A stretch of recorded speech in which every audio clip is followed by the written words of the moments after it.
Buenas tardes, Dios les bendiga, hermanos. Vamos a tener la meditación, la predicación de la palabra del Señor en este momento. Les voy a invitar a que usen su Biblia, estén ahí participando activamente con la palabra de Dios en sus manos, porque de esta manera ustedes van a aprender realmente lo que dice la Biblia, porque lo están viendo, lo están corroborando ahí con su Biblia en sus manos. Quiero compartirles el tema de esta predicación, es entendidos en los tiempos finales. Voy a estar compartiendo una serie de 3 predicaciones. En cada prédica vamos a ver un principio espiritual y en esas 3 predicaciones, es decir, en toda la serie, vamos a ver pues 3 principios espirituales acerca de ser entendidos en los tiempos finales. ¿Cómo ser entendidos? ¿En qué debemos ser entendidos en este tiempo final que estamos viviendo? Quiero compartirles algunas citas bíblicas acerca de esto, primeramente, para introducirnos, de ser entendidos, porque la Biblia, ¿qué nos dice acerca de ser entendidos? ¿Cuál es la exhortación de la palabra del Señor? Pero antes les invito a que nos pongamos en las manos de Dios. ¿Me acompañan? Dios nuestro, Padre Celestial, bendito sea tu nombre, Dios. Nos ponemos en tus poderosas manos en esta hora que nos das la oportunidad valiosa y el privilegio, Señor, de abrir tu palabra, de poder escudriñarla, de poder estudiarla, Señor, de poder predicarla, Dios, de poder asimilarla en nuestro corazón para llevarla a la práctica, Dios. Háblanos, Señor, en esta hora, Señor, como me hablas a mí, Dios, habla a mis hermanos, Padre Celestial, y que tu nombre sea glorificado a través de tu poderosa y bendita palabra cuando empiece a hacer efecto en nuestras vidas al obedecerla, Padre Celestial. Te pido que llegue a los corazones de mis hermanos que me están viendo, que están escuchando en esta hora, Señor, y que, Señor, sus vidas sean transformadas, Padre, en base a lo que tú nos estás demandando en tu palabra. Que así sea, Dios, en tus manos nos ponemos en esta hora, en el precioso nombre de Cristo Jesús. Amén. Amén.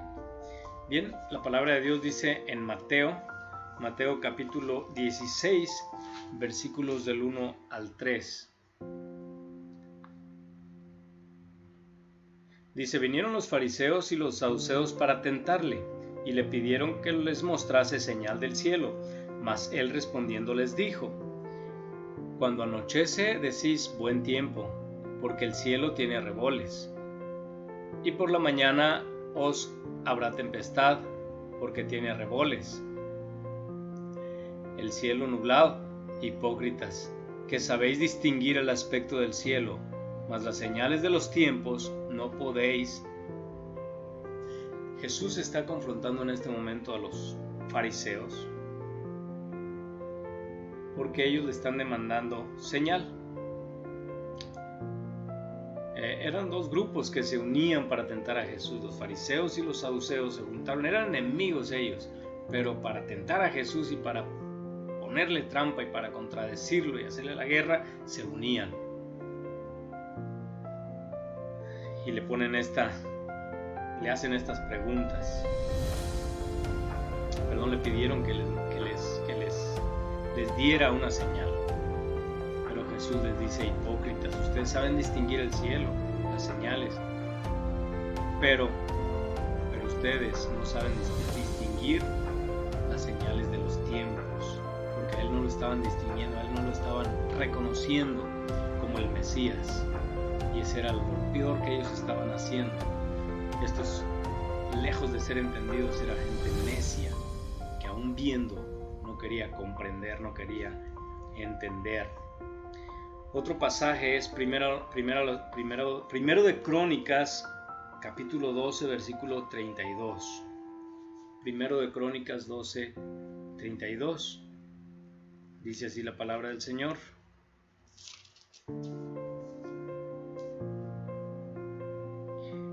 de los hijos de Isaacar, 200 principales entendidos de los tiempos, y que sabían lo que Israel debía hacer, cuyo dicho seguían todos sus hermanos. Dice aquí la palabra de Dios que había en Israel, de entre las 12 tribus de Israel, había muchos que habían estado siendo enlistados para el ejército de David, y entre esas 12 tribus, que eran ciertas cantidades de cada tribu de Israel, pero de la tribu de Isaacar dice que había 200 principales que eran entendidos de los tiempos y sabían lo que Israel debía hacer. Daniel 2:21. Vamos a Daniel capítulo 2, versículo 21. Dice así la palabra de Dios: Él muda los tiempos y las edades, quita reyes y pone reyes, de la sabiduría, da sabiduría a los sabios y la ciencia a los entendidos. Dice que la palabra que el Señor es el que tiene el control de la historia, de las personas, de los líderes, de los gobernantes en todos los tiempos. Dice que Él muda los tiempos y las edades, quita reyes y pone reyes, da la sabiduría a los sabios y la ciencia a los entendidos. Cuando uno es entendido en los tiempos, en las cosas de Dios, Dios le da ciencia, le da más conocimiento. Por eso la importancia de que seamos entendidos en estos tiempos finales, hermanos, para que Él nos dé más sabiduría, nos dé entendimiento para hacer su voluntad. Daniel 12:10, más adelantito ahí, Daniel 12:10, dice así la palabra del Señor: muchos serán limpios y emblanquecidos y purificados, los impíos procederán impíamente, y ninguno de los impíos entenderá, pero los entendidos comprenderán. Los entendidos comprenderán. Retengan esa palabra de comprender, comprenderán. Finalmente, Efesios 5:17 nos dice así la palabra del Señor. En Efesios 5:17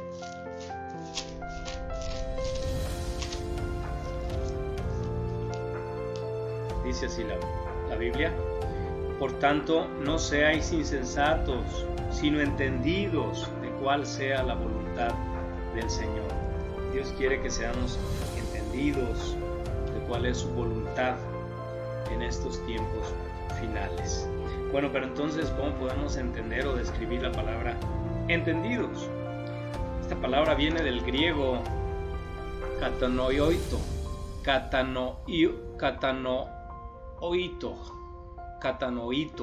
una palabra difícil de pronunciar. Katanoito.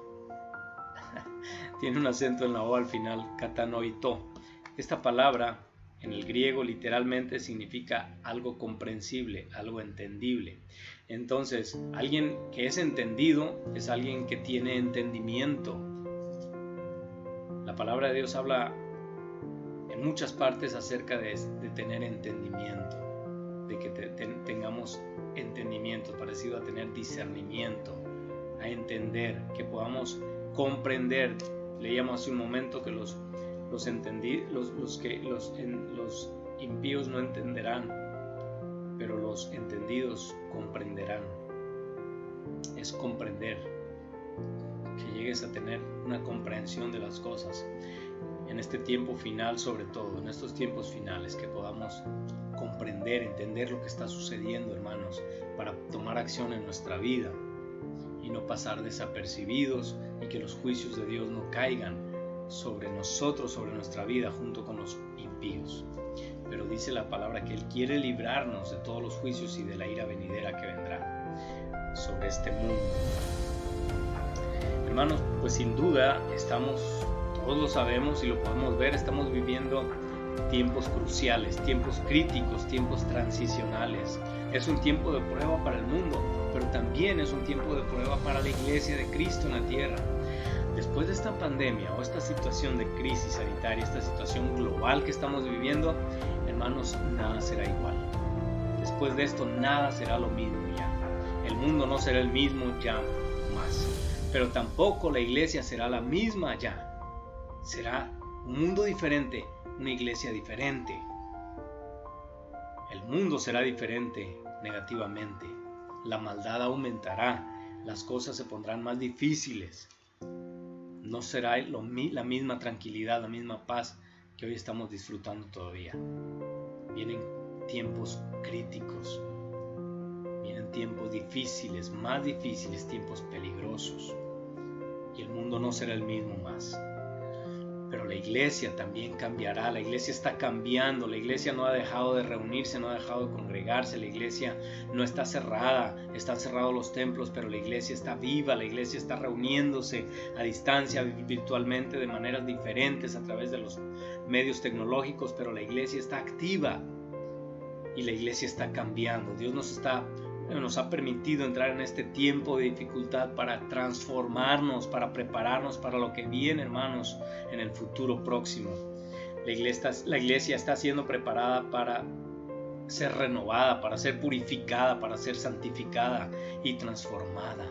¿Para qué? Para encontrarse victoriosa en las nubes con su esposo, con el Señor Jesucristo, el Cordero de Dios. Pero le precede, hermanos, a eso un gran avivamiento antes de ser arrebatada. Viene un gran avivamiento en la iglesia. Se cree que un avivamiento mayor al de la iglesia primitiva, cuando la iglesia inició después de que Cristo ascendió a los cielos y vino el Espíritu Santo en Pentecostés, en Hechos capítulo 2. La iglesia se avivó, la iglesia sufrió una persecución grande, pero también hubo un avivamiento grande. Se cree que tanto la persecución como el avivamiento en estos tiempos finales, antes de ser arrebatada la iglesia, será mayor a lo que vivió la iglesia primitiva. Será algo glorioso lo que viene en estos tiempos. Hermano, yo quiero ser parte de eso. ¿Usted quiere ser parte de eso también?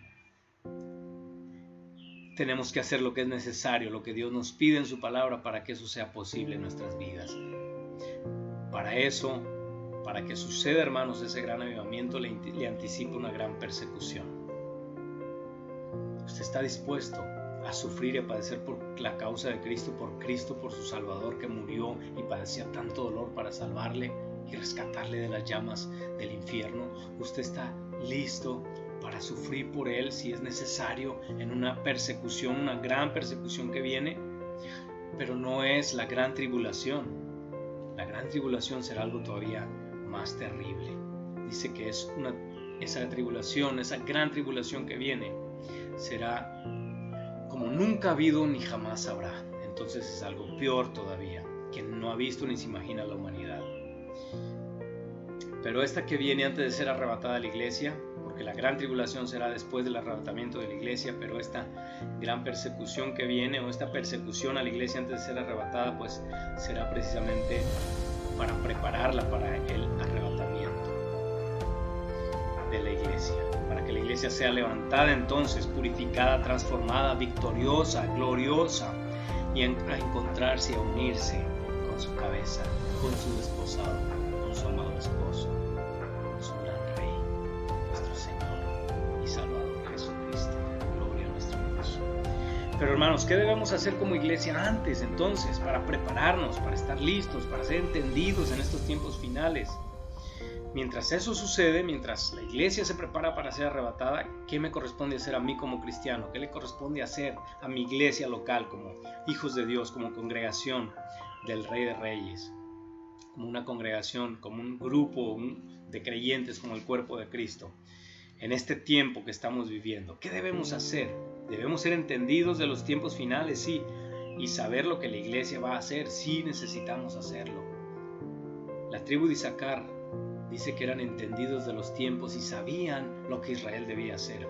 Nosotros, hermanos, tenemos que ser entendidos de estos tiempos finales que estamos viviendo, en estos tiempos comprender lo que está pasando y lo que debemos hacer como iglesia.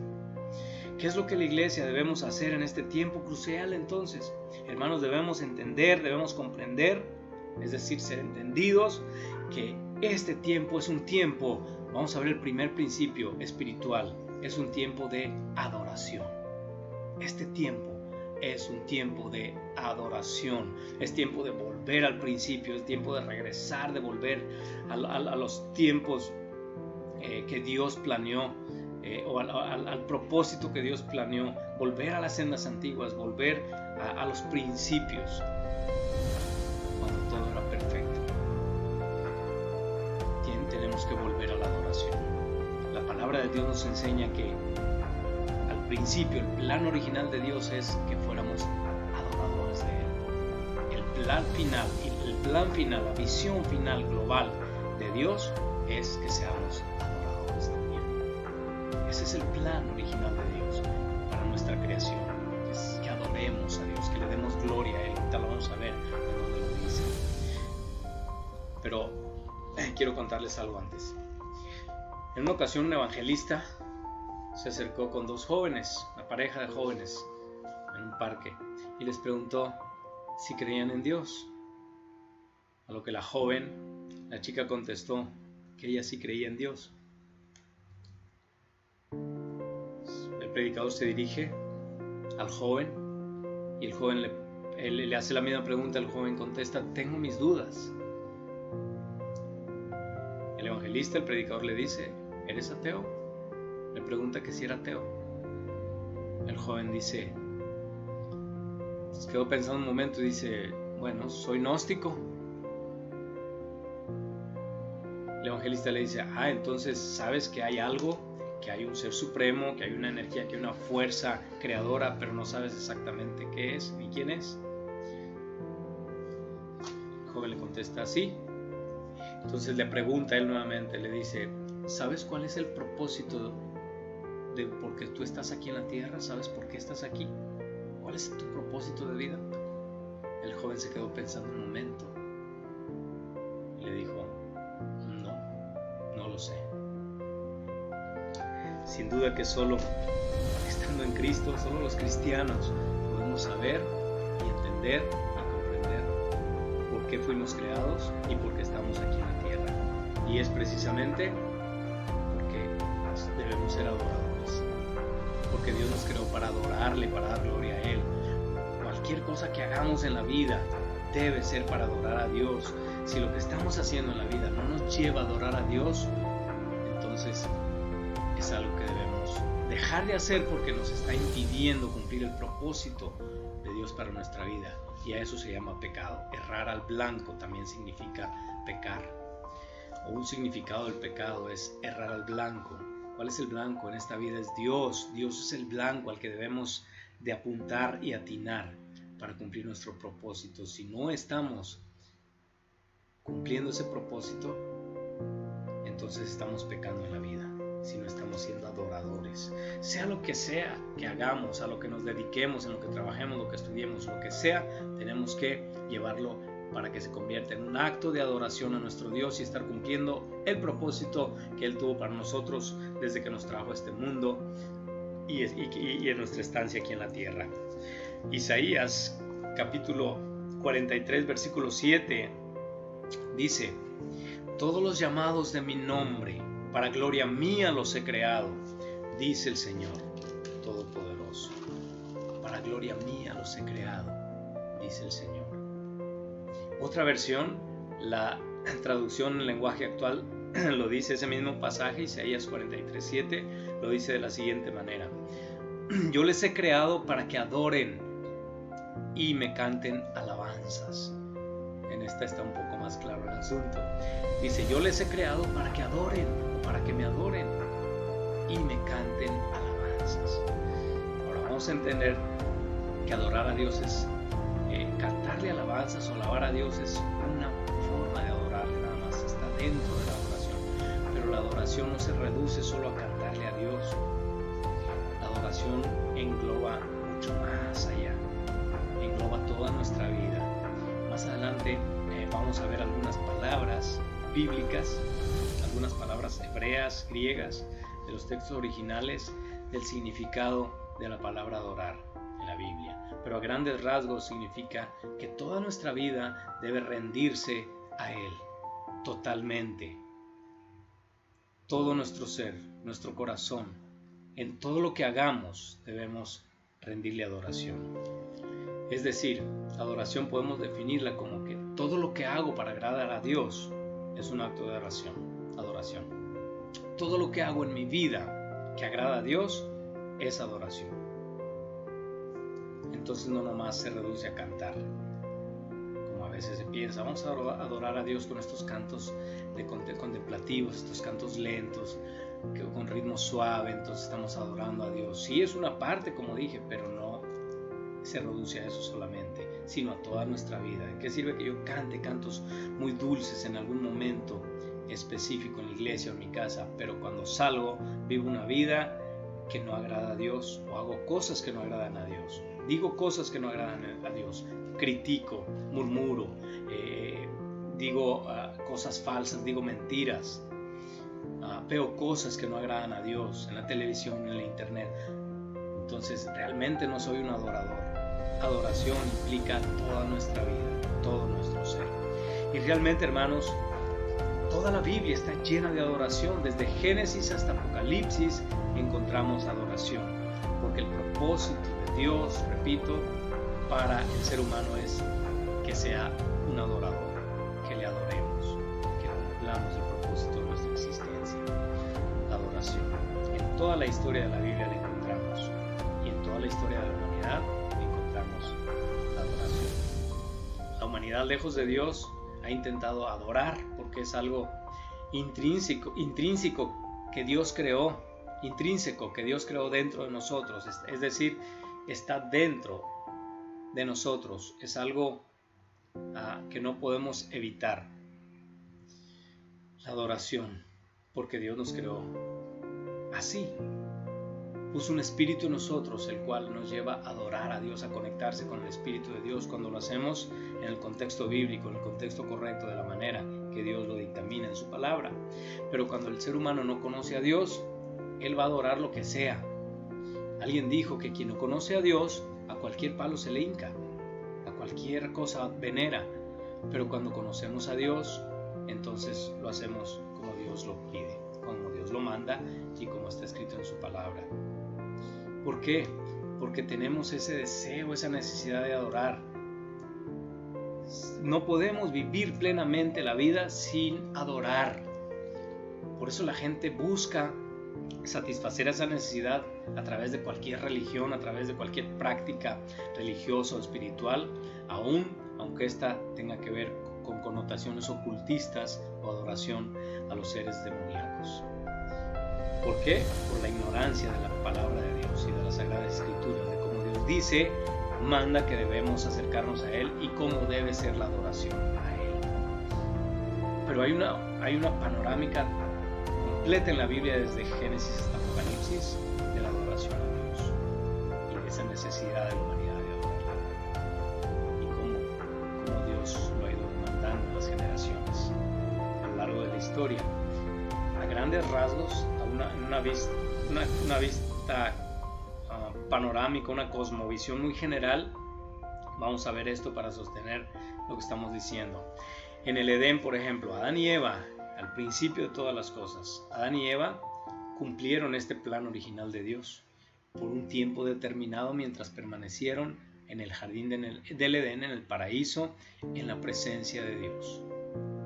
Antes de la caída, cuando ellos cometieron el pecado, entonces se interrumpió esa adoración plena, esa comunión plena con Dios. Génesis 3:8, la parte A, nos dice cómo fue en el principio, o nos da un ejemplo muy sencillo. Génesis 3:8 dice así la palabra de Dios.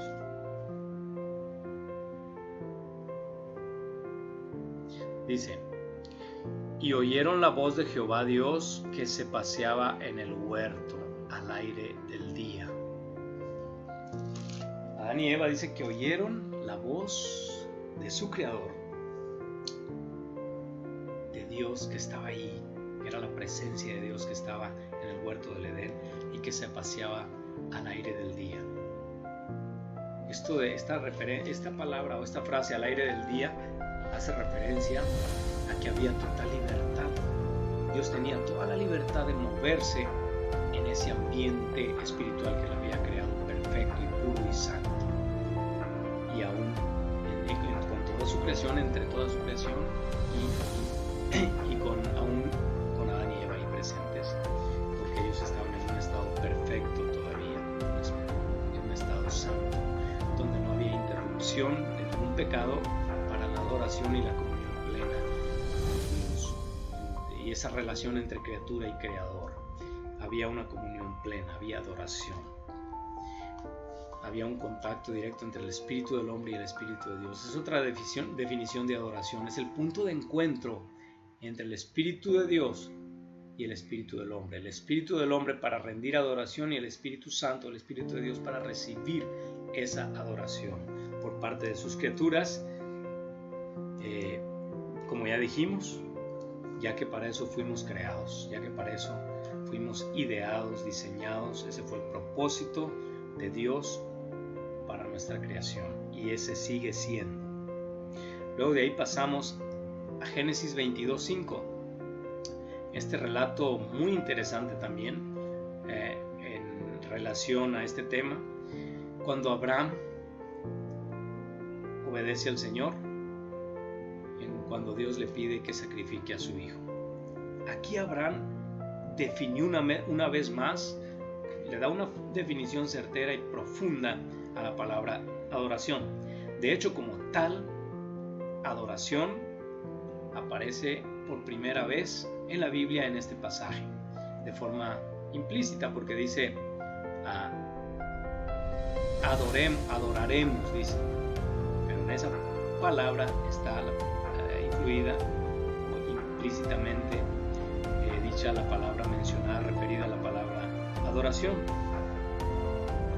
Génesis 22:5, si quieren acompañarme ahí, vamos a darle lectura. Dice así la palabra de nuestro Dios.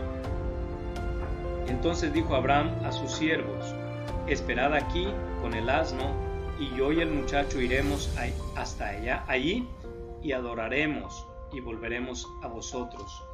¿A qué iban a ir? Dice: ustedes espérenos aquí, el muchacho y yo, es decir, mi hijo y yo, Isaac y yo, iremos hasta allá, que era en el monte Moriah, donde Dios le había pedido que hiciera, le pidió que hiciera ese sacrificio, pero era una prueba de fe, como ya sabemos la historia. No le estaba pidiendo realmente que sacrificara, que matara a su hijo, porque Dios no está a favor de los sacrificios humanos. Pero aunque para Abraham era muy extraño esto, él estaba obedeciendo porque sabía que Dios un plan tendría y algo haría. Entonces él le obedeció, y de esta manera Abraham definió de manera contundente y profunda la palabra adoración. Dice: el muchacho y yo iremos y adoraremos y volveremos a vosotros. Otra versión dice: el muchacho y yo subiremos allá, adoraremos y volveremos a ustedes. Esto está tremendo, hermanos.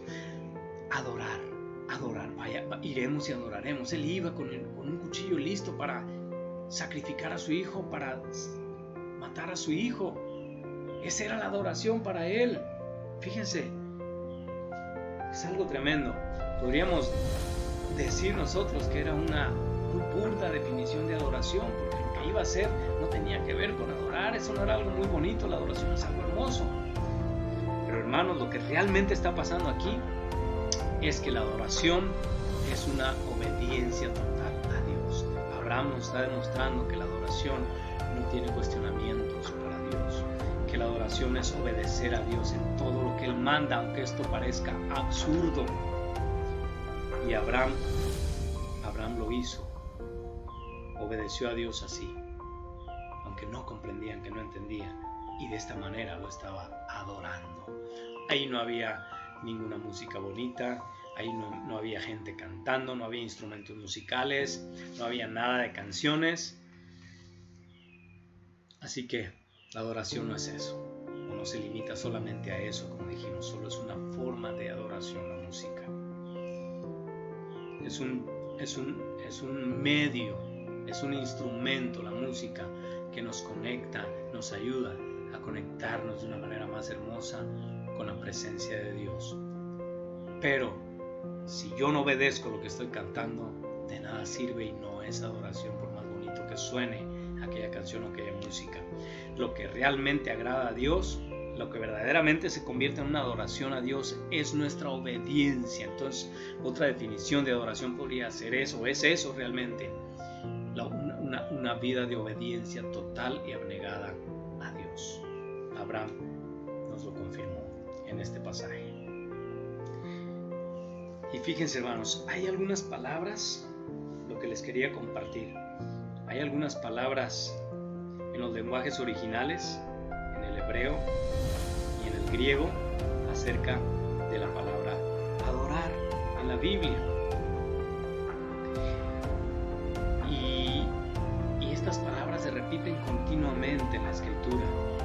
Por ejemplo, el uso de la palabra, en el Antiguo Testamento, el uso de la palabra adoración, analistas, teólogos han hecho una lista de estas palabras y concluyeron que la palabra adoración en el Antiguo Testamento aparece 116 veces a través de las diferentes palabras que la Biblia refiere en el hebreo para adoración.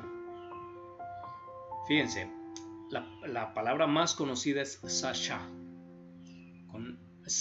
con H al final.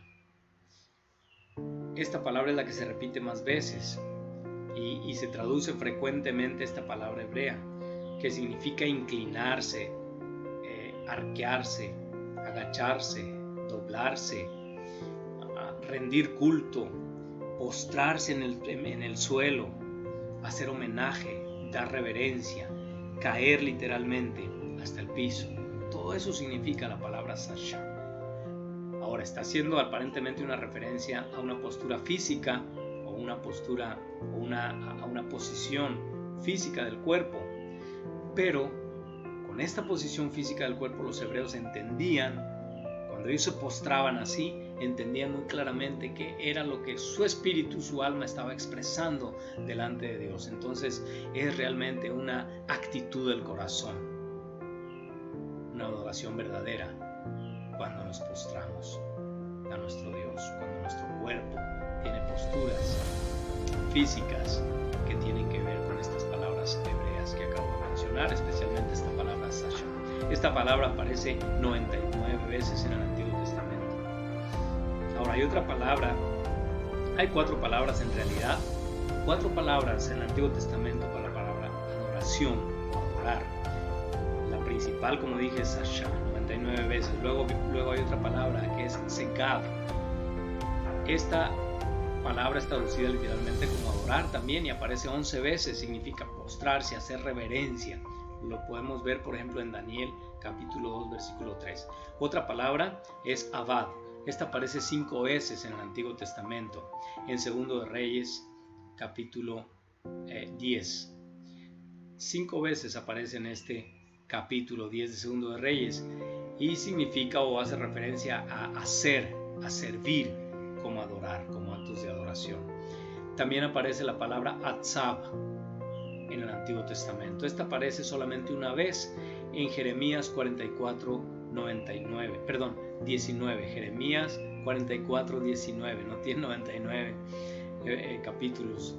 Jeremías 44, 19. Y aparece como tributar, como rendir culto. Esta palabra, todas estas palabras son adoración a Dios.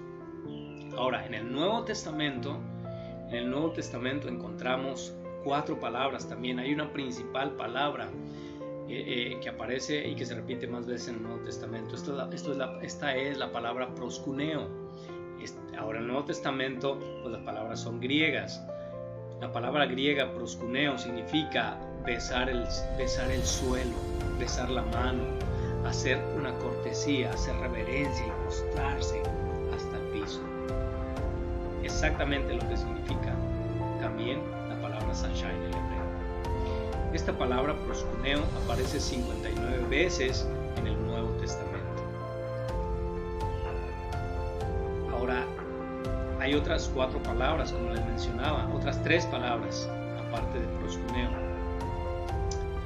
Esta palabra proskuneo la podemos encontrar en Juan capítulo 4, versículo 24, cuando Jesús, yo lo voy a mencionar un momento más adelante, cuando tiene su diálogo con la mujer samaritana, el Señor Jesucristo. Aquí aparece proskuneo en el texto griego, que significa lo que ya mencioné: besar el suelo, besar la mano, hacer cortesía, hacer reverencia, un acto de tributar homenaje en rendición y humillación total, hasta tocar el piso, hasta integrarse al polvo de donde venimos. humillación total ante la majestuosidad y la presencia sublime de nuestro Dios. Y Juan 4:24, Jesús usa esta palabra ahí en este pasaje, la palabra proskuneo. También hay otra palabra que es sebonai. Sebonai aparece en el Nuevo Testamento en Mateo 15:9 y significa reverenciar con fuerte sentimiento de temor santo, un temor reverencial hacia Dios.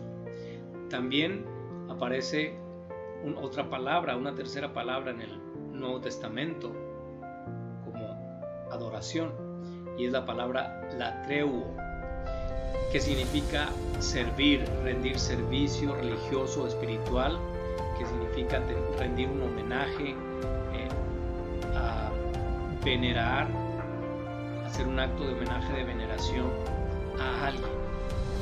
Esta aparece en Filipenses 3.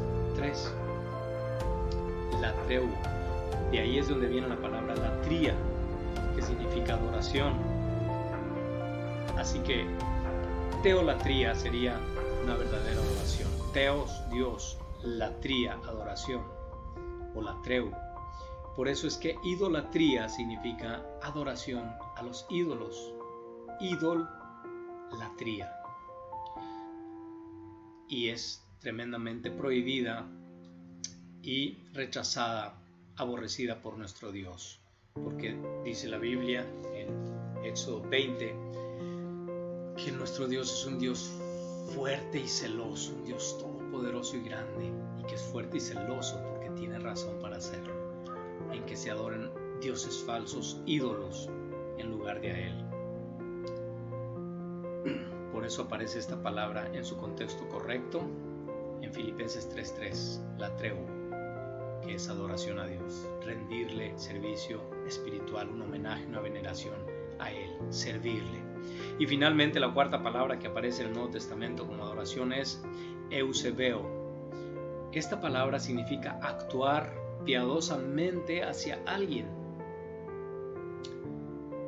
y aparece en Hechos capítulo 17, versículo 23. Estas cuatro palabras son palabras griegas que encontramos en el Nuevo Testamento, y todas ellas significan adoración. Les mencionaba que desde el Génesis hasta Apocalipsis, y podemos seguir, podríamos mencionar muchas más citas donde aparece la palabra adoración. La Biblia está llena desde el principio hasta el final de adoración a Dios y de la demanda que Él hace a la humanidad y a cada una de sus criaturas a adorarle. Esto es muy interesante. ¿Cuántas veces Dios repite la palabra adoración en la Escritura? ¿Cuántas veces Él nos repite? Él nos recalca, Él nos recuerda que debemos estarle adorando porque para eso nos creó. Jesús, por ejemplo, como decía, lo redefinió y lo recalcó esta palabra cuando tuvo su diálogo evangelístico, esta plática, esta charla evangelística con la mujer samaritana en Juan 4 del 21 al 24. Fíjense, Jesús aquí está utilizando la palabra proskuneo, como dijimos, la palabra griega proskuneo, y entendiéndolo de esa manera, entonces lo que le está diciendo a la mujer samaritana es muy interesante. Jesús redefine la adoración porque no se entendía bien la adoración, pero Jesús la pone en un marco y en un contexto perfecto y correcto en estos últimos tiempos o en el Nuevo Testamento. Juan 4 del 21 al 24. Le quiero dar lectura porque es un pasaje precioso. Les invito a que me sigan ahí con la lectura en su Biblia. Dice así la palabra de Dios del 21 al 24 de Juan 4. Dice: Jesús le dijo: mujer, créeme que la hora viene cuando ni en este monte ni en Jerusalén adoraréis al Padre. Adoraréis al Padre. 22. Vosotros adoráis lo que no sabéis. Nosotros adoramos lo que sabemos. 23. Mas la hora viene y ahora es. Mas la hora viene y ahora es, dice el Señor, hablando proféticamente, cuando los verdaderos adoradores adorarán al Padre en espíritu y en verdad, porque también el Padre tales adoradores busca que le adoren. Dios es espíritu, y los que le adoran en espíritu y en verdad es necesario que adoren. Todas estas palabras, todas estas veces, cuando se repite la palabra adorarán, adorar, le adorarán, busca adoradores que le adoren, en todas, en el griego aparece la palabra proskuneo, que significa, dijimos, postrarse en rendición total a Dios, en humillación total hasta el suelo, besar el suelo, en esa postura física que expresa o que revela la postura y la actitud espiritual. Así es como debemos adorar a Dios. Eso es adorarle en espíritu y en verdad. Y se lo estaba expresando a la mujer samaritana. Después ella creyó en Cristo y se convirtió en una discípula, una seguidora y una predicadora, una evangelista del mensaje del Evangelio poderoso de salvación del Señor Jesucristo. Y finalmente Jesús, ahí en el Nuevo Testamento también, Él les ordena a sus discípulos en Mateo 28, 16 al 17, les ordena algo muy importante y muy interesante que nos cierra con broche de oro de una manera contundente esta verdad o este principio espiritual, hermanos, de que fuimos creados para adorar y que hoy es un tiempo, debemos ser entendidos que este tiempo es un tiempo de adoración a nuestro Dios.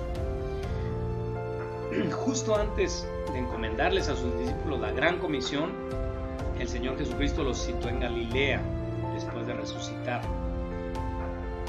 Y fíjense lo que el Señor les dice. Antes de recibir la gran comisión, les insta que lo adoren.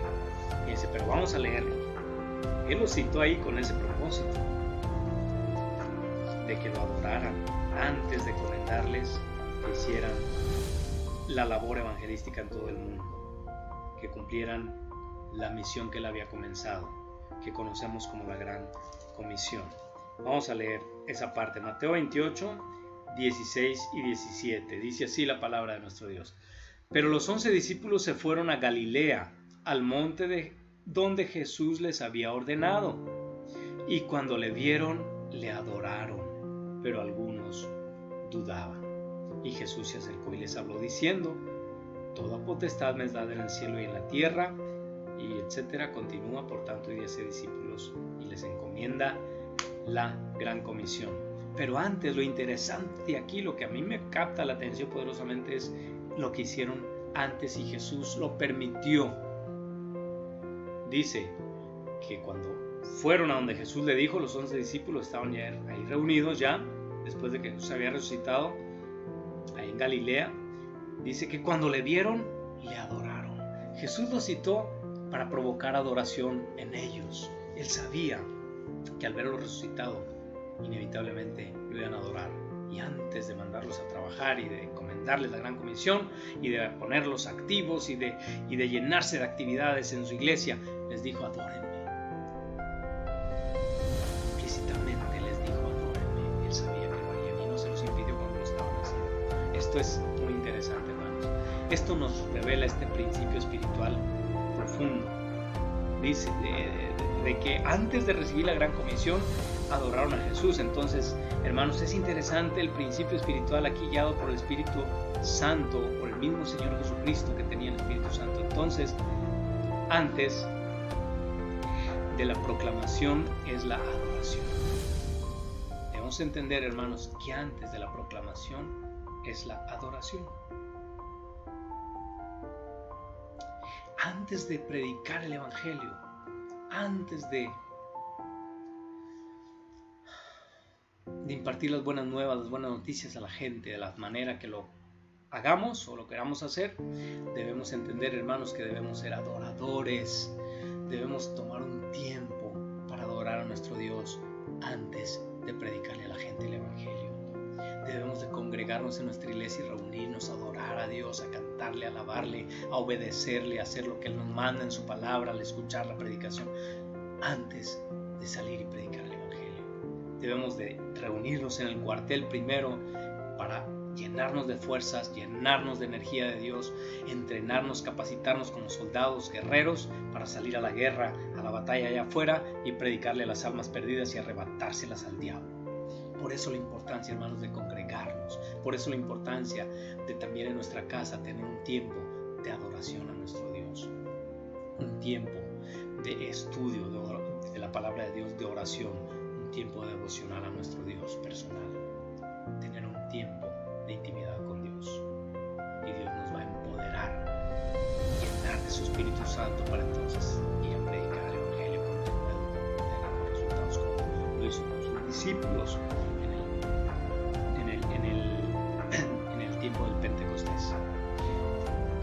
Así que, hermanos, la proclamación es después de la adoración, y la adoración es antes de la proclamación del Evangelio. Antes de ser evangelizadores, hermanos, hemos de ser adoradores en espíritu y en verdad.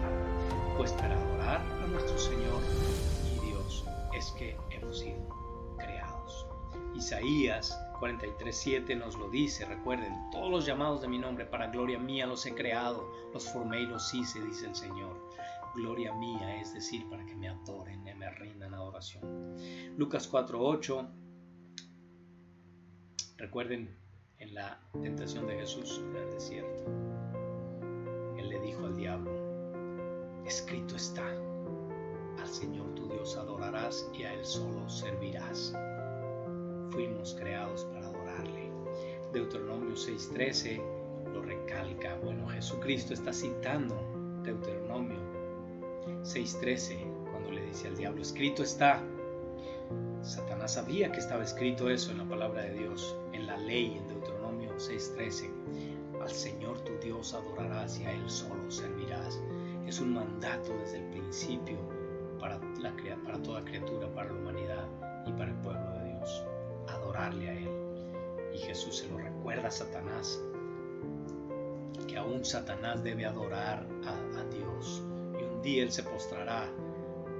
Dice Filipenses capítulo 2 que toda lengua confesará, toda rodilla se doblará y toda lengua confesará que Jesucristo es el Señor. Aún el mismo diablo, el mismo Satanás y sus demonios se postrarán en el día final ante Dios, se inclinarán, se arrodillarán y reconocerán que Dios, que Jesucristo es el Señor, y adorarán, pero no será para salvación para ellos, sino será para condenación, para reconocimiento de quién es Dios y que siempre debieron haberle adorado en vez de rebelarse contra Él.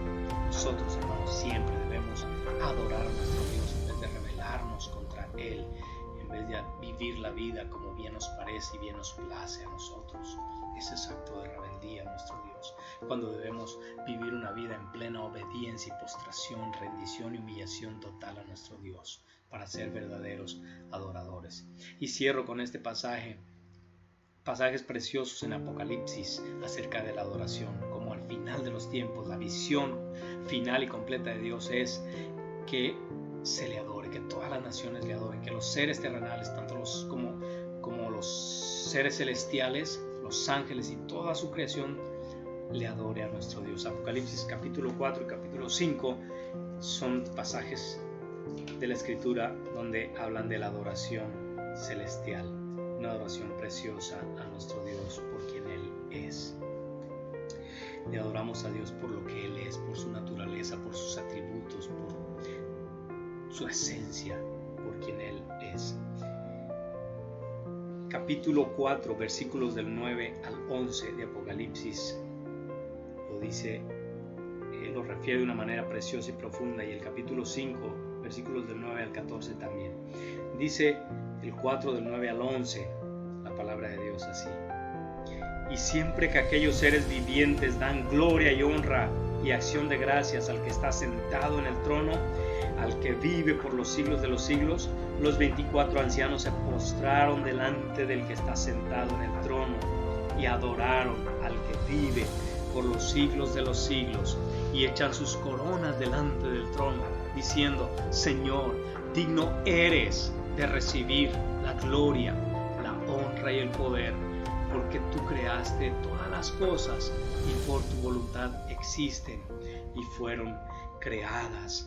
Y luego el capítulo 5 de los versículos 9 al 14 sigue la adoración a Dios y dice así: y cantaban un cántico, un nuevo cántico, diciendo: digno eres de tomar el libro y de abrir sus sellos, porque tú fuiste inmolado y con tu sangre nos has redimido para Dios de todo linaje y toda lengua y pueblo y nación, y nos has hecho para nuestro Dios reyes y sacerdotes, y reinaremos sobre la tierra. Y miré y oí la voz de muchos ángeles alrededor del trono, y de los seres vivientes y de los ancianos, y su número era millones de millones, que decían a gran voz: el Cordero que fue inmolado es digno de recibir, es digno de tomar el poder, las riquezas, la sabiduría, la fortaleza, la honra, la gloria y la alabanza. Y todo lo creado que está en el cielo y sobre la tierra y debajo de la tierra y en el mar y a todas las cosas que en ellos hay, oí decir al que está sentado en el trono y al Cordero: sea la alabanza, la honra, la gloria y el poder por los siglos de los siglos. Los 4 seres vivientes decían: amén. Y los 24 ancianos se postraron sobre sus rostros y adoraron al que vive por los siglos de los siglos. Gloria a Dios. Bendito sea tu nombre, Jesús.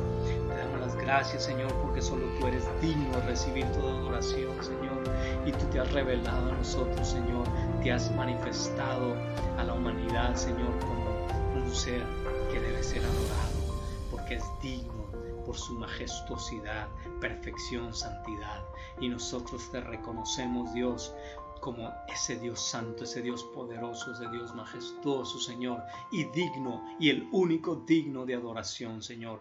Por eso nuestra vida, Señor, se postra ante ti, se rinde ante ti, y no importa las circunstancias que estemos viviendo, no importa los problemas que estemos viviendo, no importa las situaciones difíciles que estemos viviendo, como este tiempo, no importa, Señor, eso no tiene que ver, Señor, contigo. Eso tiene que ver con nosotros, los problemas y las situaciones en un mundo caído, en un mundo de pecado. Pero tú estás separado de este mundo de pecado y tú sigues siendo Dios. La adoración tiene que ver con que tú eres digno, Señor, con que tú eres santo, con que tú sigues siendo el mismo ayer, hoy, por los siglos. Y no importa cómo estemos nosotros, Señor.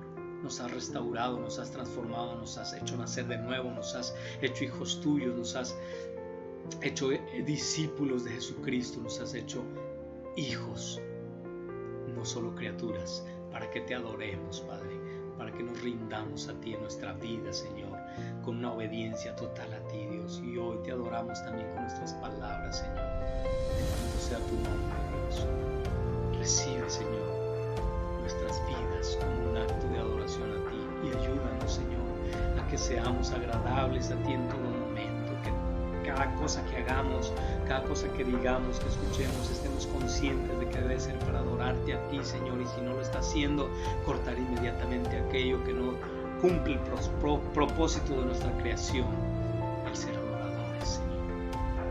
Dios santo y Dios digno. En el nombre poderoso de Cristo Jesús es que hacemos esta oración delante de ti, Señor. Y te damos las gracias y la honra y la gloria a ti, Señor, por los siglos de los siglos. Amén y amén. Gracias a Dios. Amén. Gracias, hermanos. Gracias a Dios por su palabra poderosa. Hermanos, entonces debemos entender que este tiempo es un tiempo de adoración a Dios, con nuestras palabras, con nuestros hechos, con nuestros cánticos, pero sobre todo con nuestra vida de obediencia y rendición total a nuestro Creador y Salvador, nuestro gran Dios y nuestro Señor Jesucristo. Amén y amén. Dios les bendiga, mis hermanos. Gracias por su tiempo, por escuchar, y nos vemos en otra oportunidad. Que Dios me les bendiga mucho. Hasta luego.